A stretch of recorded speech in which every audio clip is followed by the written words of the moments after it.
Halo, teman-teman petani di seluruh Indonesia. Pernahkah merasa heran kenapa tanah sawah kita kok rasanya susah sekali gembur? Sudah dibajak, sudah digaruk berkali-kali, tapi beberapa minggu kemudian tanahnya padat lagi.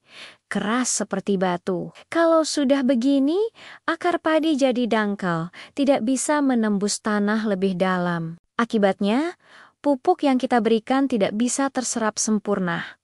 Akhirnya daun padi jadi gampang menguning dan pertumbuhannya melambat. Masalah ini sepele, tapi dampaknya besar sekali ke hasil panen kita. Nah, di video kali ini kita akan kupas tuntas sampai ke akarnya kenapa masalah tanah keras ini bisa terjadi, dan yang paling penting bagaimana cara mengatasinya dengan cara yang praktis dan murah.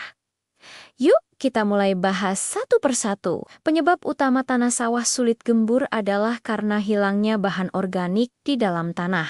Bahan organik ini ibarat lem alami yang mengikat butiran-butiran tanah menjadi agregat yang stabil.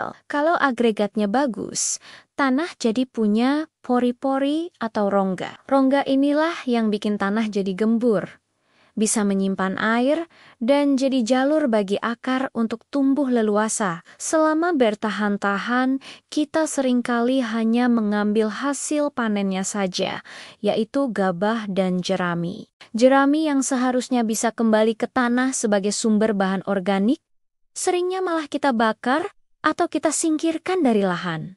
Padahal, jerami itu harta karun. Setiap ton jerami kering mengandung unsur hara penting seperti nitrogen, fosfor, dan kalium yang sangat dibutuhkan tanaman. Ketika kita membakarnya, semua nutrisi itu hilang begitu saja ke udara. Proses ini terjadi berulang-ulang setiap musim tanam, sehingga cadangan bahan organik di tanah kita terkuras habis. Tanah yang kehilangan bahan organiknya akan menjadi padat, strukturnya rusak, dan sulit untuk digemburkan kembali. Selain itu, pengolahan tanah yang terlalu sering dan terlalu dalam dengan traktor juga bisa memperparah keadaan. Mungkin kita berpikir semakin dalam dibajak, semakin gembur tanahnya.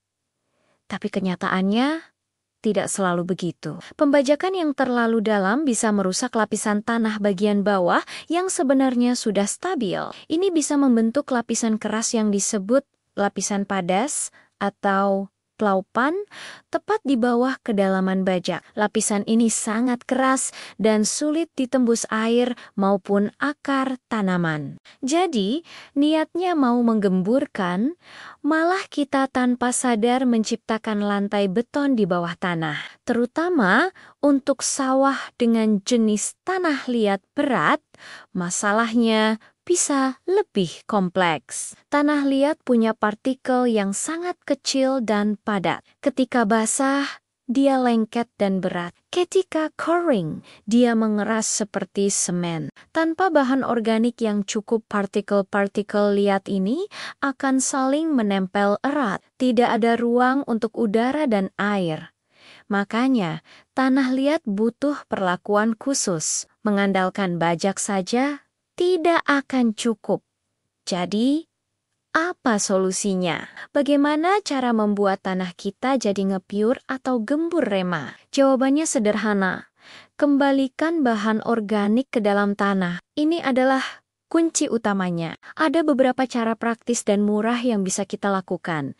Pertama, jangan bakar jerami. Setelah panen, tebarkan jerami secara merata di permukaan sawah. Biarkan jerami membusuk secara alami di lahan. Mungkin awalnya terasa merepotkan saat pengolahan tanah berikutnya. Tapi percayalah, ini investasi jangka panjang untuk kesehatan tanah kita. Jerami yang membusuk akan berubah menjadi humus yang akan memperbaiki struktur tanah, membuatnya lebih gembur, dan meningkatkan kemampuannya menahan air. Kalau mau prosesnya lebih cepat, kita bisa semprotkan dekomposer atau bioaktivator untuk mempercepat pembusukan jerami. Cairan ini banyak dijual di toko pertanian dengan harga terjangkau. Kedua, gunakan pupuk organik atau kompos. Selain jerami, kita bisa menambahkan kompos dari kotoran hewan, sisa tanaman lain, atau limbah dapur. Pupuk organik tidak hanya menyediakan hara makro dan mikro yang lengkap, tapi juga menjadi makanan bagi mikroorganisme tanah. Mikroorganisme inilah yang bekerja tanpa henti untuk menggemburkan tanah dan membuat nutrisi tersedia bagi tanaman. Kalau kita rutin memberikan pupuk organik setiap musim, dalam beberapa musim tanam saja, kita akan melihat perbedaan yang sangat signifikan pada kegemburan tanah. Ketiga, kurangi pengolahan tanah yang berlebihan. Coba terapkan sistem olah tanah minimum atau tanpa olah tanah jika memungkinkan. Ini akan membantu menjaga struktur tanah yang sudah mulai membaik dan tidak merusak kehidupan mikroorganisme di dalamnya. Ingat, tanah yang sehat itu hidup. Di dalamnya ada jutaan makhluk kecil yang bekerja untuk kita. Untuk tanah liat yang sangat berat, selain menambahkan bahan organik dalam jumlah banyak, kita juga bisa mencoba menambahkan pasir atau bahan pembenah tanah lain seperti dolomit atau kapur pertanian.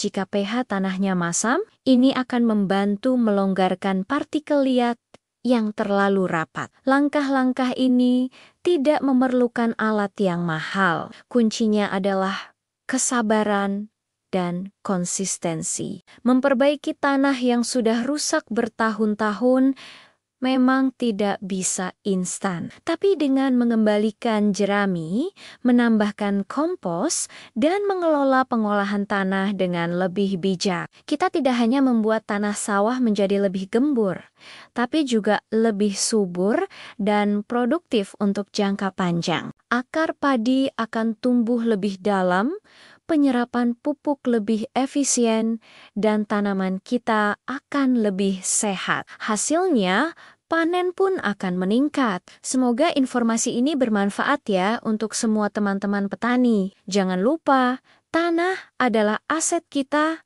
yang paling berharga. Mari kita jaga dan rawat bersama-sama agar tetap subur dan bisa terus memberikan hasil terbaik untuk generasi-generasi mendatang. Terima kasih sudah menonton. Jangan lupa subscribe untuk tips-tips pertanian bermanfaat lainnya. Sampai jumpa di video berikutnya.